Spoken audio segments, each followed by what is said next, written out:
छत्रपती शिवाजी महाराज आणि भारतरत्न डॉक्टर बाबासाहेब आंबेडकर यांना विनम्र भावे अभिवादन करू। मी करतो तुम्हाला वायदा, मी करतो तुम्हाला वायदा, रमेश खानविलकर शिकवणार आहे तुम्हाला कायदा। भांडूपकरांचा यामुळे होणार आहे फारच चांगला फायदा, भांडूपकरांचा यामुळे होणार आहे फारच चांगला फायदा, आणि त्यामुळे सर्वांना कळणार आहे काय आहे कायदा।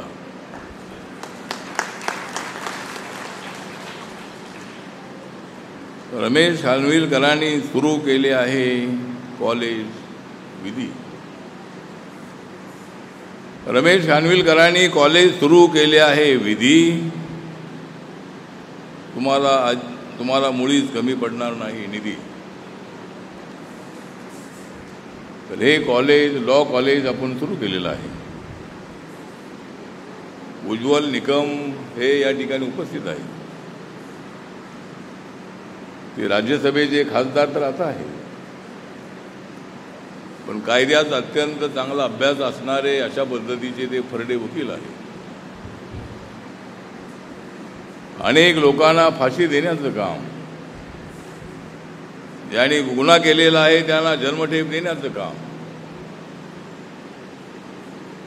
आणि चांगलं काम करणाऱ्यांना बाहेर सोडवण्याचंही काम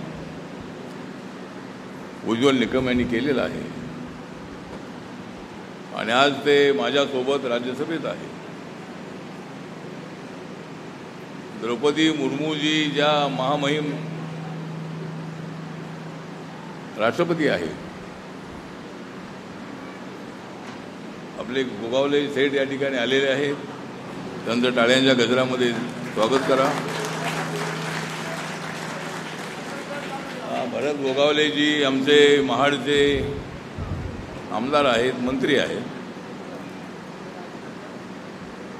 आणि महाडशी तसा आमचा अत्यंत जवळचा संबंध आहे। बाबासाहेब आंबेडकरांनी महाड चौदार तळ्याचा सत्याग्रह केला होता। त्या एका ऐतिहासिक ठिकाणी निवडून आलेले गोगावले सेठ या ठिकाणी उपस्थित आहेत।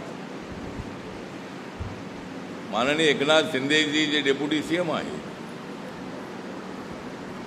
त्यांच्यामुळे त्यांना महाराष्ट्राच्या मंत्रिमंडळामध्ये जाण्याची संधी मिळाली, आणि आज ते सुद्धा आजच्या कार्यक्रमाला महाडवरून आलेले आहेत।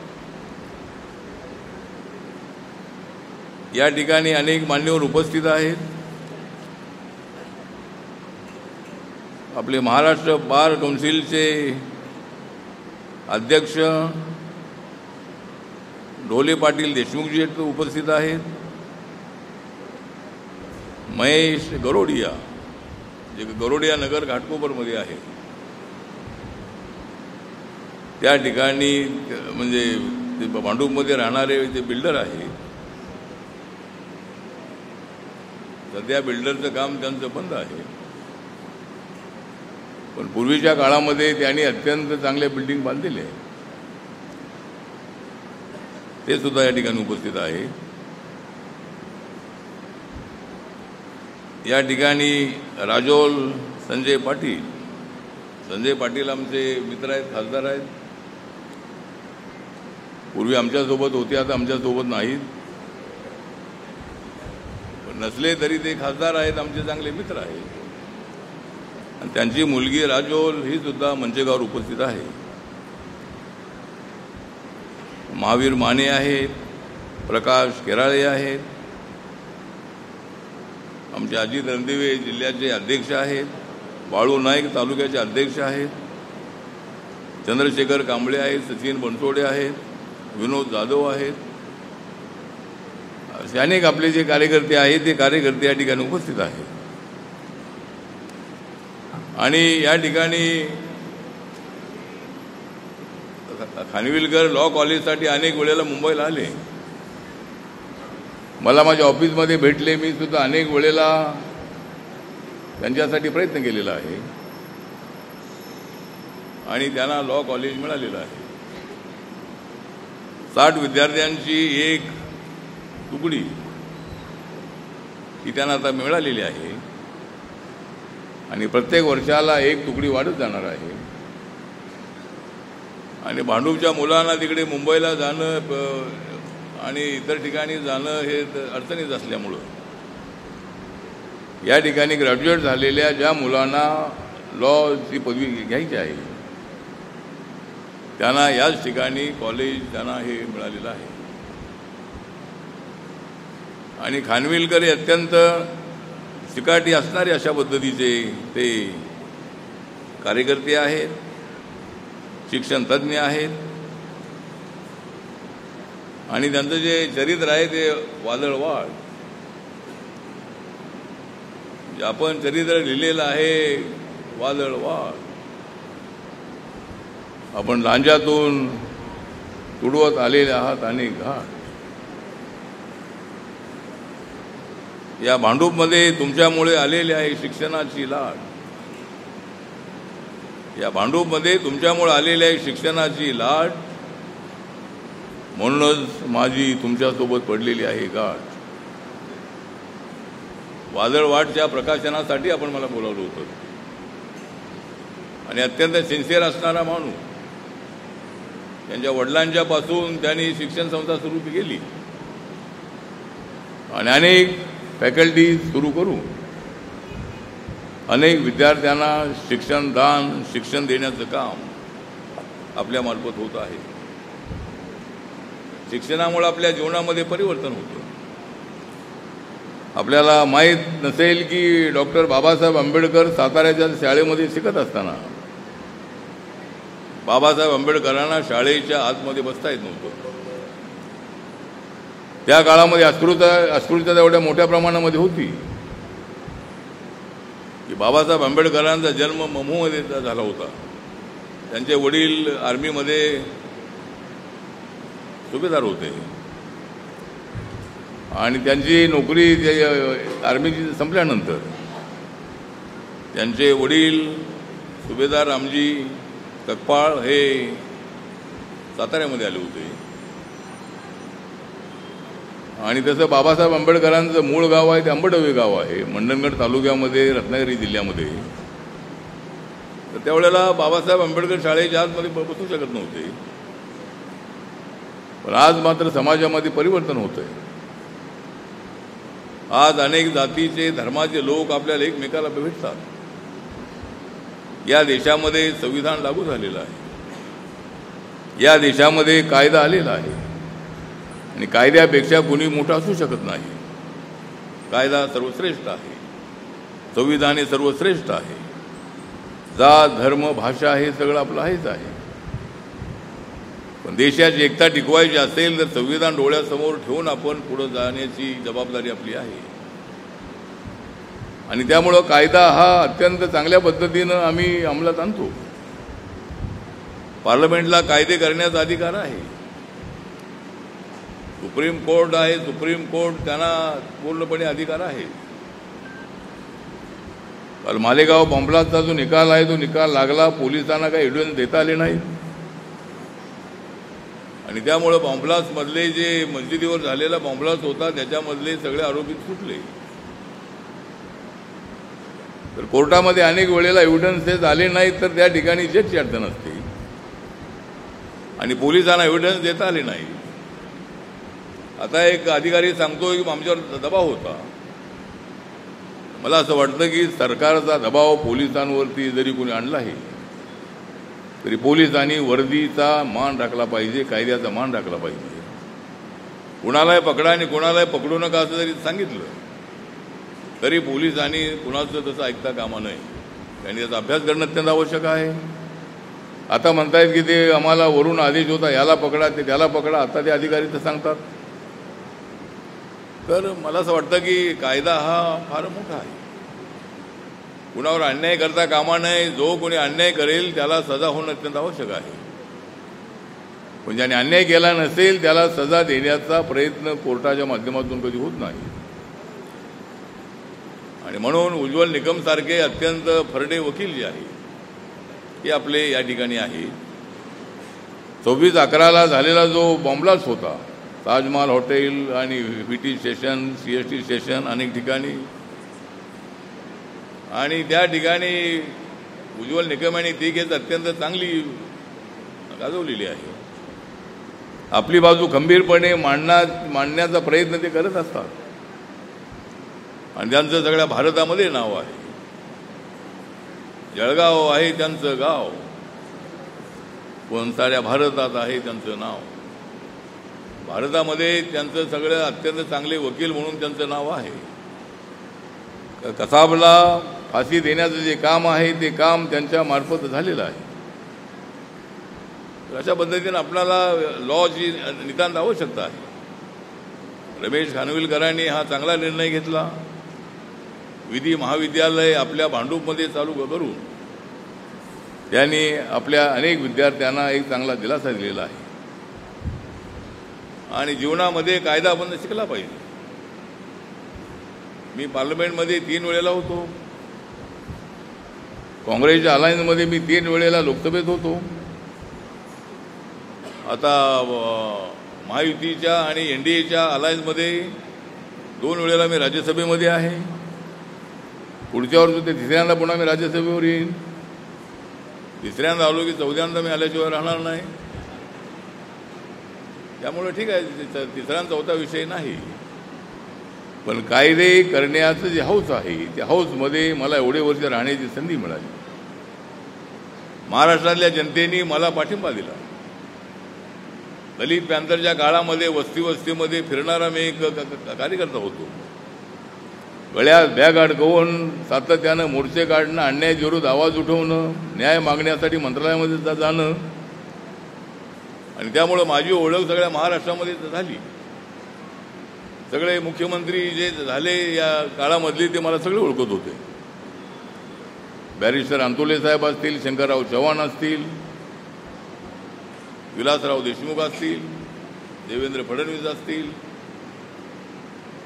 त्यानंतर आपले सुशीलकुमार शिंदे साहेब असतील, अनेक मुख्यमंत्री मला ओळखत होते. वसंतदादा पाटील साहेब असतील, अनेक मुख्यमंत्र्यांशी माझा संवाद होता. न्यायासाठी मागणी करण्यासाठी केलेलं आंदोलन जे होतं ते आंदोलनाला अनेक वेळेला सहकार्य मिळालेलं आहे. मराठवाडा विद्यापीठाला बाबासाहेबांचं नाव देण्यासाठी आम्ही 17 वर्षे मोर्चे काढले.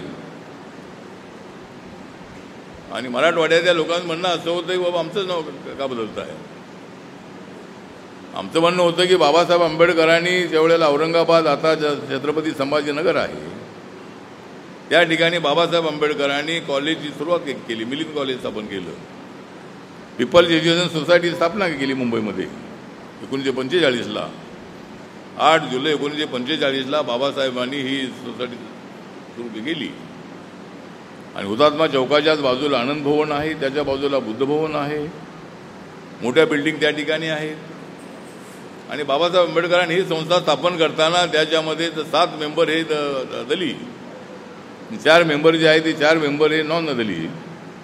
कारण बाबासाहेब आंबेडकरांना दलित आणि सवर्ण यांच्यामधला वाद मिटवायचा होता. बाबासाहेब आंबेडकरांना समाजामध्ये समता प्रस्थापित करायची होती.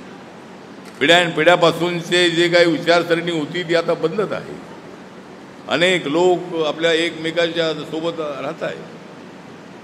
गावामध्ये काही ठिकाणी थोडे अत्याचार होतातही, पण शहरामध्ये मात्र वातावरण सगळं बदललेलं आहे आणि समाजामध्ये मोठं परिवर्तन होत आहे. माणसं जवळ येण्याचा प्रयत्न करत आहे. कायद्याचं राज्य आलेलं आहे आणि कायद्याप्रमाणे आपल्याला सगळ्यांना वागणं अत्यंत आवश्यक आहे. आणि त्यामुळे ज्या मी पीपल्स एज्युकेशन सोसायटीचा चेअरमन आहे. आता आमचे 1 लाख विद्यार्थी आहे. छत्रपती संभाजीनगरमध्ये 180 एकर जागा आहे. त्या ठिकाणी लॉ कॉलेज आहे, इंजिनिअरिंग कॉलेज आहे, पॉलिटेक्निक कॉलेज आहे, आर्ट्स आहे, सायन्स आहे, कॉमर्स आहे, शाळा आहे. अनेक फॅकल्टी ज्या आहेत त्या ठिकाणी छत्रपती संभाजीनगरमध्ये आहेत. मुंबईला वडाळ्यामध्ये आंबेडकर कॉलेज आहे, सिद्धार्थ कॉलेज ऑफ कॉमर्स आहे, लॉ आहे, आर्ट्स आहे, सायन्स आहे, कॉमर्स आहे. महाडमध्ये आपलं कॉलेज आहे, पंढरपूरमध्ये शाळा आहे. बेंगलोरमध्ये आपली चांगली बिल्डिंग आणि त्या ठिकाणी चांगली कॉलेज शाळा आहे. बिहारमध्ये बोधगया या ठिकाणी आमची शाळा आहे. त्यामुळं सर्व देशभरामध्ये बाबासाहेबांची संस्था वाढवण्याचा आमचा प्रयत्न आहे. आणि रमेश खानविलकर आपण फार कष्ट घेतलेले आहे. तेवढ्या सगळ्या गोरगरीब झोपडपट्टी स्लममध्ये राहणाऱ्या मुलांच्यासाठी आपलं कॉलेज फार उत्कृष्ट आहे. फार दूर कुठंतरी जाऊन शिकण्यापेक्षा इथं मुलं शिकत आहेत, अत्यंत चांगलं शिक्षण घेत आहे. सगळ्या मुलांना माझं नम्र निवेदन आहे की आपण आईबापांचं नाव कमवणं अत्यंत आवश्यक आहे. ज्या आईबापांनी तुमचं कष्ट घेतलेले आहे. आई वडील तुमच्यासाठी राबतात, उपाशी राहतात, पण आपल्या मुलाला त्याच्या पोटभर खायला ते देतात. मुलगा आमचा शाळेत गेला पाहिजे. आमच्या समाजामध्ये खेड्यापाड्यामधले आणि स्लममधले प्रत्येक जे कुटुंब आहे, किती जरी अडचण आली, अनेक विधवा महिला आहे, त्यांची अत्यंत अडचण असतानाही त्या महिलेने आपल्या मुलींना शाळेत पाठवलेलं आहे. मुलं शिकलेली आहेत. त्यामुळं शिक्षण आपण घेतलं पाहिजे. आणि या ठिकाणी आपण एखादं हॉस्टेल जे आहे, आता इथं जागा थोडी खानविलकरांना कमी आहे. कुणी एखादी जर कोणाची प्रायव्हेट जागा असेल तर अशा शिक्षणासाठी दिली पाहिजे. आणि अजूनही याचा व्याप थोडासा वाढला पाहिजे. त्यामुळं रमेश खानविलकर आपल्या मिसेस आहेत, आपला मुलगा आहे, या सगळ्यांचं आपल्याला सहकार्य आहेच आहे. आणि माझंही सहकार्य आपल्याला राहणार आहे. आपण अशाच पद्धतीनं शिक्षणामध्ये प्रगती करत राहा. अजूनही तुम्हाला कुठलं एखादी फॅकल्टी पाहिजे असेल, आता LLB तुम्हाला मिळालेली आहे, पुन्हा LLM तुम्हाला मिळेल, त्यासाठी सुद्धा मी मदत करणार आहे. अजूनही तुम्हाला काय मदत लागत असेल, आमचं देवेंद्र फडणवीस यांचं सरकार आहे. या सरकारच्या वतीनं आपले चंद्रकांत दादा पाटील आपले हायर एज्युकेशन जे मिनिस्टर आहेत, त्यांच्याकडून तुम्हाला जी काही मदत हवी असेल ती मदत नक्की आपण करण्याचा प्रयत्न करू. आणि मुंबई विद्यापीठामध्ये आपलं हे कॉलेज आहे आणि आपण अशाच पद्धतीनं चांगल्या पद्धतीची प्रगती करत राहा, अशा पद्धतीची अपेक्षा व्यक्त करतो. आणि आपण बऱ्याच वेळापासून आपण इथं थांबलेले आहात. या ठिकाणी मोठ्या संख्येने आमच्या महिला या ठिकाणी आलेल्या आहेत. एवढ्या महिला बघून मला वाटतं की यांना जे 1/3 आरक्षण दिलेलं आहे त्याऐवजी 50% आरक्षण लोकसभेत विधानसभेत दिलं पाहिजे. एवढ्या महिला जर आमच्या पाठीशी उभ्या राहिल्या, पण आता 2029मध्ये जी लोकसभा विधानसभा होणार आहे त्यावेळेला महाराष्ट्रामध्ये 288 पैकी 1/3 महिला ज्या आहेत त्या महिलांचे मतदारसंघ तयार होणार आहेत. आणि आपल्या पार्लमेंटमध्ये 543 जागा, आपल्या टोटल 545 जागा आहेत लोकसभेच्या, त्याच्यामध्ये 543 जागा इलेक्टेड अशा आहेत. आणि त्यामध्ये 181 जागा ज्या आहेत, 181 जागा महिलांसाठी त्या ठिकाणी रिझर्व्ह राहणार आहेत. त्यामुळे कुणाला तिकीट कुठं मिळेल हे सांगता येत नाही, परंतु अनेक महिला या लोकसभेत विधानसभेत येतील. त्यासाठी महिलांना मी हार्दिक शुभेच्छा देतो. आणि आज या ठिकाणी आपण सगळेजण आपण आलेले आहात. आणि भरत गोगावले सेठसुद्धा या ठिकाणी आलेले आहेत. या सर्व अजूनही नवीन पाहुणे आलेले आहेत.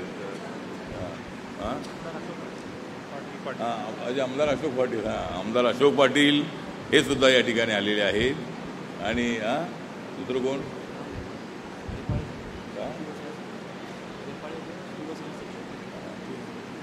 ठीक आहे. तर आता सगळे पाहुणे आलेले आहेत, जे आता नवीन आलेले त्यांचा सत्कार करावा. आणि आपण सगळेजण या ठिकाणी आलात. आणि रमेश खानविलकरांनी लॉ कॉलेज सुरू केलेलं आहे, त्याबद्दल त्यांना शुभेच्छा देतो. आणि तुम्हाला या ठिकाणी हार्दिक शुभेच्छा देऊन माझे 2 शब्द संपवतो. जय भीम, जय भारत, जय महाराष्ट्र.